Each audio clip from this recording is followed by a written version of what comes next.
भोला एक police officer था। 1 महीने के लिए उसकी पोस्टिंग कोकन के एक गांव सीतापुर के पुलिस स्टेशन में हुई थी। इंस्पेक्टर भोला को उस गांव में रहने के लिए एक ऐसा घर मिला था जो काफी रहस्यमय था।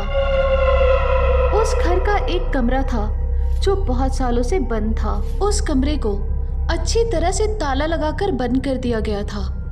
उस घर के मालिक ने भोला को वो बंद कमरा खोलना तो दूर, उसके आसपास भी फटकने से मना कर दिया था।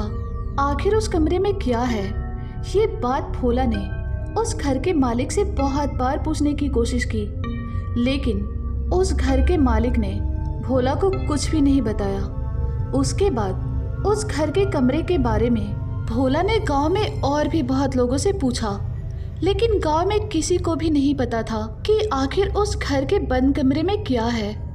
भोला का पहला दिन उस गांव में अच्छे से बीत गया।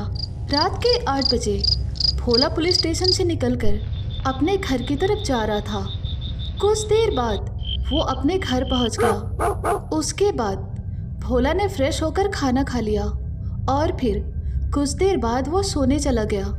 उस घर में भोला की पहली रात भी बहुत अच्छी तरह से बीत गई थी। सुबह के 8 बज चुके थे और भोला तैयार होकर पुलिस स्टेशन में जाने के लिए निकल रहा था। अभी वो घर के बाहर जाने ही वाला था, लेकिन तभी अचानक उसकी नज़र उस बंद कमरे पर पड़ गई। उस कमरे को देखकर भोला सोचने लगा, आखिर उस कमरे में है क्या? जब तक मैं उस कमरे के अंदर देखता नहीं, तब तक मुझे चैन नहीं मिलेगा। भोला ने आगे सोचा, उस मकान मालिक ने मुझे इस कमरे का ताला खोलने से मना कर दिया है, लेकिन मैं इस कमरे की खिड़की से तो देख ही सकता हूँ। ऐसा सोचकर भोला उस घर के पीछे चला गया और वो उस बंद कमरे की खिड़की के अंदर देखने लगा। उसके बाद जब भोला ने अंदर देखा तो वो कमरा बिल्कुल खाली था। वहाँ पर भोला को कुछ भी नहीं दिखा। ये देखकर भोला सोचने लगा, यार इस कमरे में तो ऐसा कुछ भी नहीं है, लगता है ये मकान मालिक पागल हो गया है। भोला ने आगे सोचा, कोई बात नहीं, ये तो उसका घर है, मुझे क्या, मैं तो 1 महीने के बाद अपना काम करके यहाँ से निकल जाऊँगा। ऐसा सोचकर भोला अपनी गाड़ी में बैठ गया और वो वहाँ से पुलिस स्टेशन जाने के लिए निकल गया। उसके बाद भोला उस गांव में अच्छे से रह रहा था।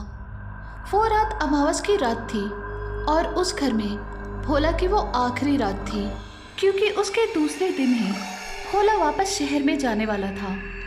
उस वक्त रात के 2 बज चुके थे और भोला अपने कमरे में आराम से सो रहा था। तो दोस्तों, आखिर क्या रहस्य है उस बंद कमरे में? आखिर क्यों वो कमरा इतने सालों से बंद पड़ा हुआ है?